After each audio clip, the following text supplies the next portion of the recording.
Sejak kecil, aku sering mendengar cerita tentang rumah leluhurku yang katanya angker. Kakekku, seorang yang sangat dihormati sekaligus ditakuti, meninggal dunia. Dan sebagai satu-satunya cucu laki-laki yang punya minat sejarah, aku ditugaskan untuk kembali ke sana. Tugasku terdengar sederhana, menemukan dan mendokumentasikan sebuah keris pusaka yang legendaris, dikenal sebagai keris Pangeran Tidur. Konon, keris itu bukan sembarang senjata, tapi sebuah pusaka yang memiliki kekuatan besar, sekaligus kutukan bagi siapapun yang berani mengusiknya tanpa ritual yang benar. Tiba di depan gerbang kayu raksasa yang sudah lapuk dimakan zaman, aku disambut oleh seorang juru kunci tua. Wajahnya keruh, tatapannya kosong, seolah menyimpan beban berat bertahun-tahun. Sambil menyerahkan kunci berkarat yang dingin,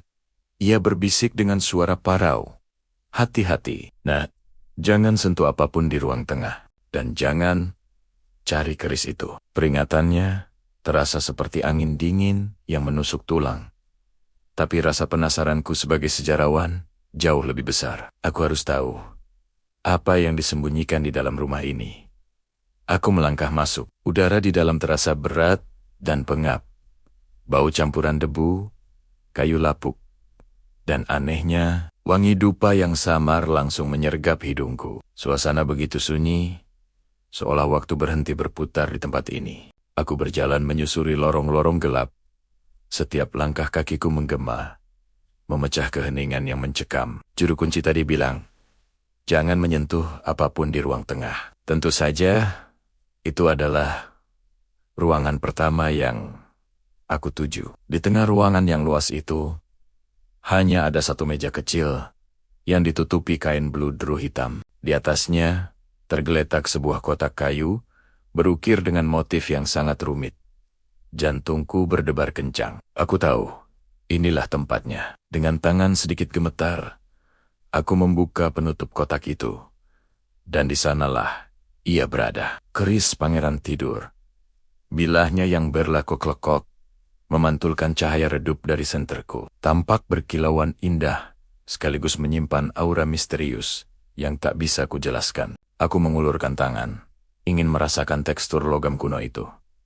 Ini dia, keris Pangeran Tidur, bisikku pada diri sendiri. Saat ujung jariku menyentuh gagangnya, sensasi dingin yang menusuk langsung menjalari lenganku, seperti sengatan listrik. Rasanya dingin sekali, dingin yang tidak wajar. Malam itu, teror yang sesungguhnya dimulai. Aku mencoba tidur di salah satu kamar tamu yang sudah dibersihkan, tapi udara malam itu terasa jauh lebih dingin dari biasanya. Aku terbangun dengan perasaan gelisah yang luar biasa, seperti ada yang sedang mengawasiku. Saat ku buka mata, jantungku serasa berhenti berdetak. Di ujung tempat tidurku, berdiri sesosok bayangan samar. Seorang pria tua dengan pakaian adat Jawa kuno, menatapku dengan tatapan tajam yang seolah menembus jiwaku. Lalu, aku mendengar bisikan. Suara itu lirih, datang dari segala arah, menggunakan bahasa Jawa kuno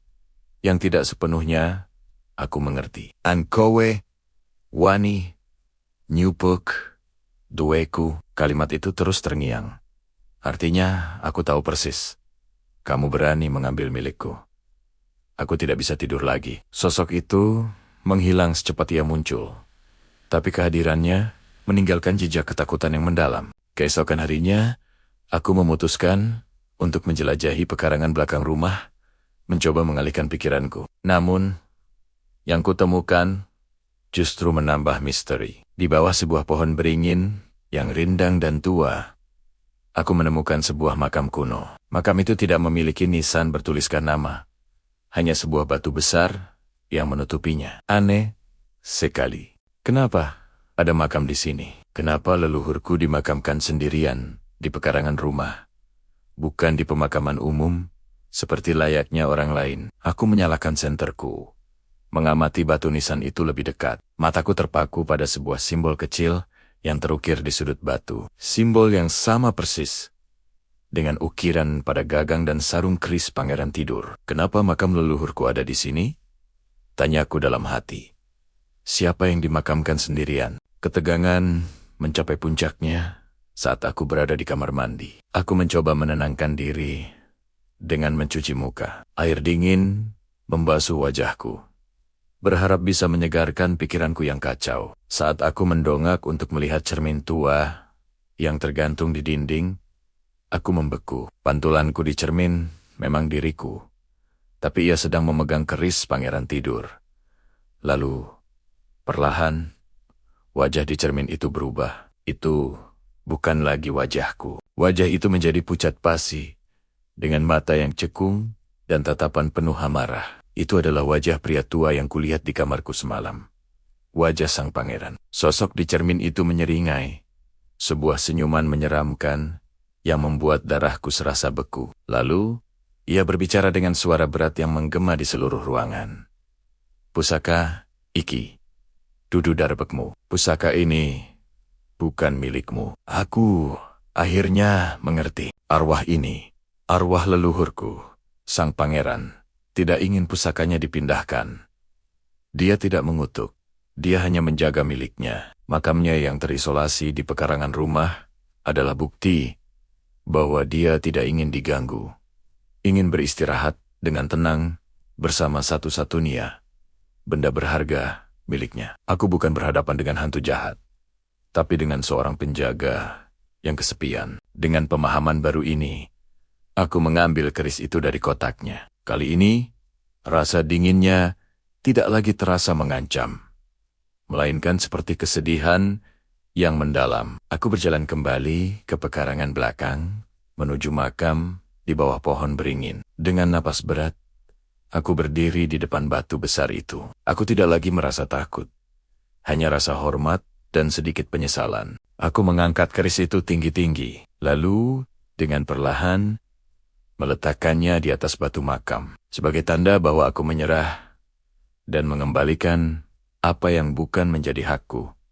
Seketika, angin berhembus lembut. Bayangan sang pangeran muncul sekali lagi di hadapanku.